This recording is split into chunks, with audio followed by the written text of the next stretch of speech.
Selamat pagi anak-anak. Kita akan belajar firman Tuhan melalui buku renungan pagi anak, Identitas. Hari ini tanggal 25 Agustus, judul renungan kita, Ke Dalam Rumahmu. Mari kita awali dengan doa. Bapa di surga, kami akan belajar firman Tuhan. Tolong kami supaya kami dapat memahami firman Tuhan. Dalam nama Tuhan Yesus kami berdoa. Amin.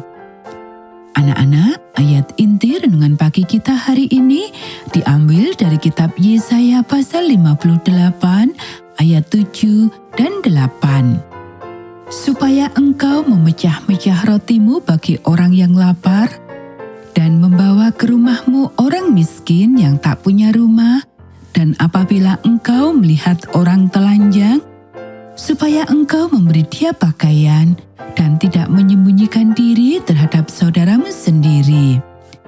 Pada waktu itulah terangmu akan mereka seperti fajar, dan lukamu akan pulih dengan segera. Konteks sebenarnya dari Yesaya pasal 58 adalah keluarga Israel. Dagingmu sendiri kemungkinan besar dimaksudkan sebagai seluruh umat manusia.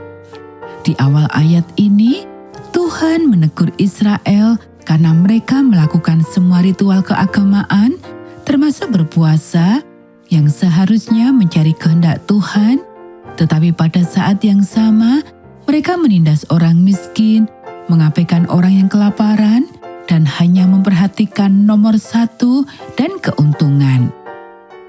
Tuhan sangat marah dan selalu marah pada sikap seperti ini. Apakah kamu pikir kamu membuatku terkesan? Dia bergemuruh. Jika kita benar-benar mencari kehidupan yang terkandung di dalam perintah ke-6, jika kita serius untuk hidup sesuai dengan nilai-nilai inti yang kita temukan di dalamnya, maka sikap kita terhadap diri kita sendiri sebagai anak-anak Allah yang mencari terang akan menjadi sikap kita terhadap keluarga kita, dan itu akan terpancar keluar.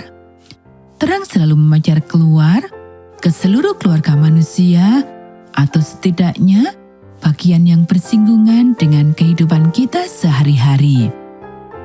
Kapan terakhir kali kita benar-benar membagi roti kita sendiri dengan mereka yang lapar, baik secara fisik maupun rohani?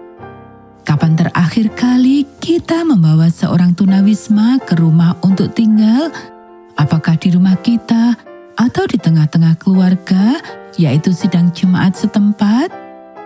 Kapan kita menutup aurat, baik dengan berbagi pakaian atau dengan menghentikan sesi gosip, dan memberi mereka yang terlibat cara yang lebih mengasihi untuk melihat subjek penghakiman mereka? Apakah kita mengunci pintu 3 kali lipat dan menyalakan TV serta menyembunyikan diri dari daging kita sendiri? Apakah kita bahkan melihat mereka sebagai daging kita sendiri? Atau apakah orang-orang itu adalah saudara dan saudari kita yang lain, bukan saudara-saudari kita? Anak-anak, Yesus meninggalkan pusat kehidupan kekal, kehidupan yang bahkan tidak dapat kita bayangkan, dan masuk ke dalam keberadaan kita yang kotor dan sekejap mata. Dia mengklaim kita.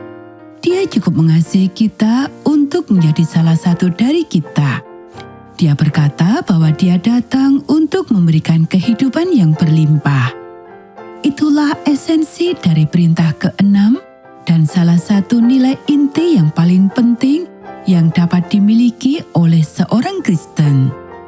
Jangan membunuh, bahkan dengan kata-kata. Jangan menghancurkan, bahkan dengan lelucon sekalipun. Peganglah kehidupan Tuhan dan bagikanlah.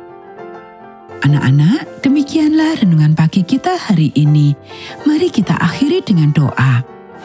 Tuhan kehidupan, saya bahkan tidak bisa membayangkan untuk benar-benar menjalani bagian ini.